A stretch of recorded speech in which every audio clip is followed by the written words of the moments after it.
amis, je vous salue. Je suis en train de vous montrer comment résoudre cette intégrale.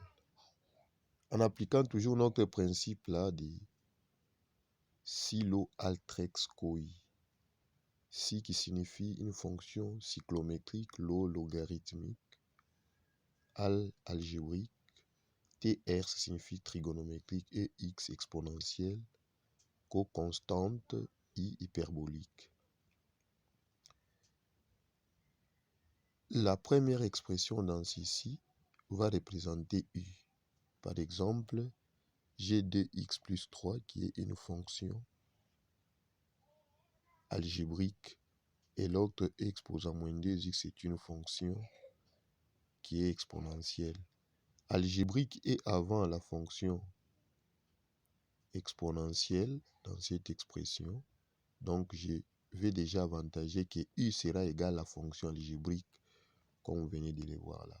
Donc, je suis en train de résoudre par partie. Alors, il faut chercher la différentielle de ceci, qui est là. Et l'autre partie, c'est ça, dv, qui est égal à e moins 2x. Je vais chercher v en intégrant membre à membre.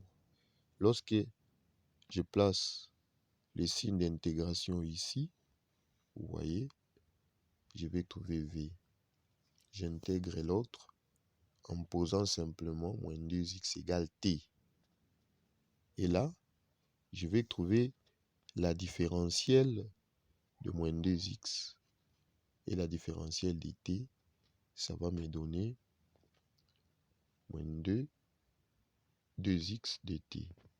Et ce différentiel sera trouvé tel que vous êtes en train de voir là. Et en remplaçant, je vais trouver que v sera égal à moins 1 demi et exposant moins 2x. Or, le principe de résoudre par partie est là. Il faut respecter cette formule. Et donc, je vais remplacer chaque v à sa place, u à sa place, dv à sa place, du à sa place. Voilà, j'obtiens les résultats que vous êtes en train de voir là. Dans un premier lieu, je considère qu'il s'agit d'une intégrale indéfinie. C'est pourquoi il y a la présence d'ici.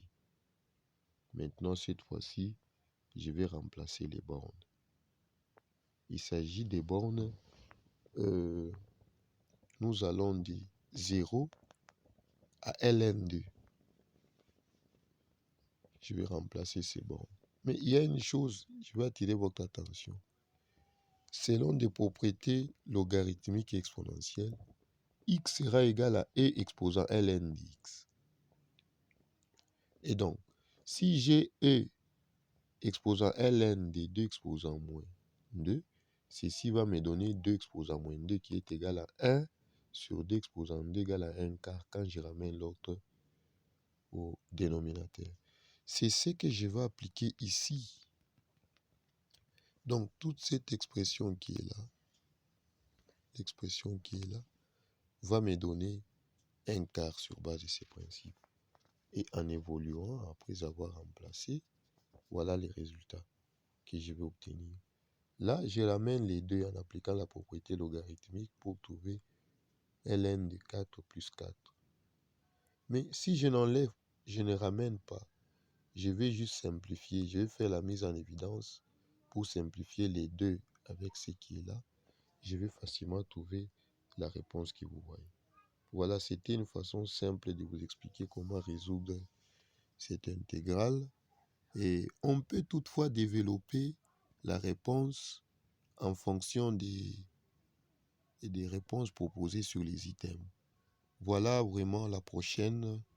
À la prochaine. N'oubliez pas d'aimer, de vous abonner, de dire aux autres à s'abonner. Merci, à tout à l'heure pour de prochaines vidéos. Merci.